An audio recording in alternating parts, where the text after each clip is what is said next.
বাইদেউ বহুত ভাল আছিল শিক্ষাৰ ক্ষেত্ৰত তেখেতৰ যথেষ্ট অৰিহণা আছে আৰু ভাল আছিল বহুত ভাল আছিল আমি সেইটো কাৰণে বাইদেউক মানে কওঁ পঢ়া শুনা ভাল হৈছে কিন্তু গৰম বন্ধত বাইদেৱে অন্য ল'ৰাৰ সৈতে পলাই গ'ল এই জুলাই 2 তাৰিখে 1 তাৰিখে গৰম বন্ধ দিছে 2 তাৰিখে মানে তেখেত এজন ল'ৰালৈ পলাই গ'ল বুলি আমি শুনিলোঁ ল'ৰাজন আমাৰ দাধৰ আহোমৰে ল'ৰা প্ৰেমিকৰ সৈতে এমাহ থাকি বাইদেউ আকৌ আগৰ স্বামীলৈ উভতি আহিছে পুৰোহিত কথাটো গম পাইছোঁ যে আকৌ তেখেত নিজৰ জেগালৈকে গুচি গ'ল স্বামীলৈ গ'ল বুলি গম পাইছোঁ এগৰাকী প্ৰধান শিক্ষয়িত্ৰীৰ বিৰুদ্ধে ৰাইজৰ ভয়ংকৰ অভিযোগ আমি প্ৰথমতে বেলেগ এজন ল'ৰাৰ লগত পলাই গৈছে বুলি গম পাইছোঁ তাৰপাছত তেখেত এমাহ থাকিলে এমাহ থকাৰ পাছত আকৌ স্কুললৈ জইন কৰিলে 3 দিন তেখেতে ক্লাছ কৰিলে তেতিয়া আমি একো নকৰিলে প্ৰথমবাৰৰ কাৰণে হৈ গ'ল দ্বিতীয়বাৰ আকৌ আহিলে মানে ইটো ল'ৰাৰ লগত নিজৰ গিৰিয়েকৰ লগত স্বামীৰ লগত গুচি গ'ল যিজন মাষ্টৰনীয়ে নিজৰ সন্তানৰ কথা নাভাবি অন্য এগৰাকী পুৰুষৰ লগত গুচি গৈছে এমাহ থাকিলেগৈ তাৰপাছত আকৌ তেখেতে নিজৰ স্বামীৰ লগত ঘূৰি গ'ল তেনেকুৱা এজন মাষ্টৰনীয়ে আনৰ সন্তানৰ কথা কেনেকৈ ভাবিব হয় এখন দেৰগাঁৱৰ 2 নং দামধৰা প্ৰাথমিক বিদ্যালয় ৰাইজৰ অভিযোগ অনুসৰি স্বামী সন্তানক এৰি বিদ্যালয়খনৰ প্ৰধান শিক্ষয়িত্ৰী এজন স্থানীয় দাধৰ যুৱকৰ সৈতে পলাই গৈছে ৰাইজৰ অভিযোগ প্ৰেমিকৰ সৈতে এমাহ থাকি পুনৰ নিজৰ স্বামীৰ ওচৰলৈ উভতি আহে প্ৰধান শিক্ষয়িত্ৰীগৰাকী এনেধৰণৰ শিক্ষয়িত্ৰী নালাগে বুলি এতিয়া জাঙুৰ খাই উঠিছে বিদ্যালয়খনৰ শিক্ষাৰ্থীৰ অভিভাৱকসকলে প্ৰধান শিক্ষয়িত্ৰীৰ কাৰ্যালয়ত লগালে তলা অভিভাৱকসকলৰ মুখেৰে শুনক শিক্ষয়িত্ৰীৰ বিৰুদ্ধে অনা অভিযোগসমূহ আমি 1 তাৰিখে অভিভাৱকখিনিক জনালোঁ যে এনেকুৱা তেনেকুৱা কথা এটা হৈছে আমি কি কৰিম এতিয়া তাৰপিছত তথাপিতো নিজৰ ল'ৰা ছোৱালীৰ কথা আছে এবছৰ দিন পঢ়ুৱাব লাগিব অহা জুলাইত মিচুৱলি হ'ব তাৰপিছত কথাটো চিন্তা কৰি পেলাই গাৰ্জেণ্টে বিশেষ তাইক একো নক'লে গাৰ্জেন 2 আহিছিলে আহি পেলাই কিন্তু তেখেতক একো কোৱা নাই তেখেতে স্কুল কৰিলে 3-4 দিন স্কুল কৰাৰ পিছত পুৰোহিত কথাটো গম পাইছোঁ যে আকৌ তেখেত নিজৰ জেগালৈকে গুচি গ'ল স্বামীলৈ গ'ল বুলি গম পাইছোঁ এতিয়া সঠিকভাৱে কিন্তু আমি ক'ব নোৱাৰোঁ কিন্তু তেখেতৰ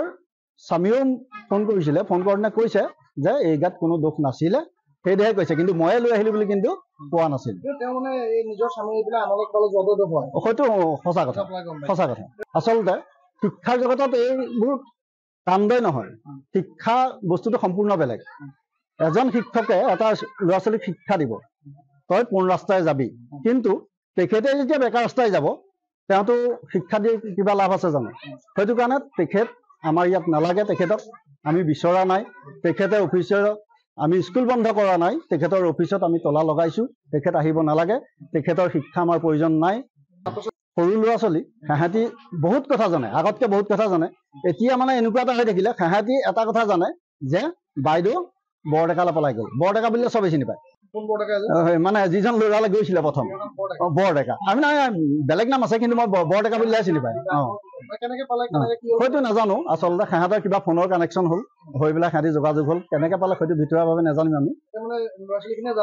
ল'ৰা ছোৱালীখিনিয়ে প্ৰায়ে জানে আমাৰ বাইদেউ বৰডেকালৈ পলাই গ'ল এই কথাটো কিন্তু জানে সেইগৰাকীক আমি বিচৰা নাই আৰু তেখেতে ইয়াত শিক্ষাদান দিব নালাগে আমাৰ দাদাৰ তেনেকুৱা আগে পিছে আজিলৈকে তেনেকুৱা বদনাম হোৱা নাছিলে এই প্ৰথম হৈছে আমি নিবিচাৰোঁ এনেকুৱা এটা হোৱাটো কিন্তু আমি এইটোৱে বিচাৰোঁ তেখেতক অঁতৰাই আমাক অইন এগৰাকী ভাল শিক্ষিত মানে মাষ্টৰণী দিয়াটো কি বুলি গম পাইছে কথাটো আমি প্ৰথমতে বেলেগ এজন ল'ৰাৰ লগত পলাই গৈছে বুলি গম পাইছোঁ তাৰপাছত তেখেত এমাহ থাকিলে এমাহ থকাৰ পাছত আকৌ স্কুললৈ জইন কৰিলে 3 দিন তেখেতে ক্লাছ কৰিলে তেতিয়া আমি একো নকৰিলে প্ৰথমবাৰৰ কাৰণে হৈ গ'ল দ্বিতীয়বাৰ আকৌ আহিলে মানে ইটো ল'ৰাৰ লগত নিজৰ গিৰিয়েকৰ লগত স্বামীৰ লগত গুচি গ'ল যিজন মাষ্টৰনীয়ে নিজৰ সন্তানৰ কথা নাভাবি অন্য এগৰাকী পুৰুষৰ লগত গুচি গৈছে এমাহ থাকিলেগৈ তাৰপাছত আকৌ তেখেতে নিজৰ স্বামীৰ লগত ঘূৰি গ'ল তেনেকুৱা এজন মাষ্টৰনীয়ে আনৰ সন্তানৰ কথা কেনেকৈ ভাবিব আমি সেইকাৰণে ভাবিছোঁ তেখেতক আমাক নালাগে আমি সেইটোহে বিচাৰিছোঁ আৰু এতিয়া ল'ৰা ছোৱালী মনত এনেকুৱা হৈছে কিছুমানে কৈছে যে বাইদেউ এতিয়া নিজৰ মানে ঘৰলৈ গুচি গৈছে যে নিজৰ সন্তানক সুচলাব তাৰপাছত আকৌ তেখেত উভতি আহিব বৰডেকালৈ তেনেকুৱা হৈছে বৰডেকালৈ গৈছিলে আমাৰ গাঁৱত তেখেতক সকলোৱে বৰডেকা বুলিয়ে জানে যিটো ল'ৰাৰ লগত পলাই গৈছিলে গতিকে তেনেকুৱা এটা নহওক আৰু তেখেতক আমাক নালাগে আমি স্কুলত প্ৰৱেশ কৰিব নিদিওঁ আমাৰ সকলো গাৰ্জেনে আমাৰ সন্তানৰ জীৱনবোৰ ধ্বংস কৰিব নালাগে তেখেত আহিব নালাগে শিক্ষাৰ পদ্ধতিটো ভাল আছিলে সেইকাৰণে কিছু মৰম কৰিছিলে ৰাইজে শেহতীয়াকৈ তেখেতে সমাজ বিৰোধী আৰু অনৈতিক কাৰ্যত লিপ্ত হৈছে আজি এবছৰমানৰ ভিতৰত।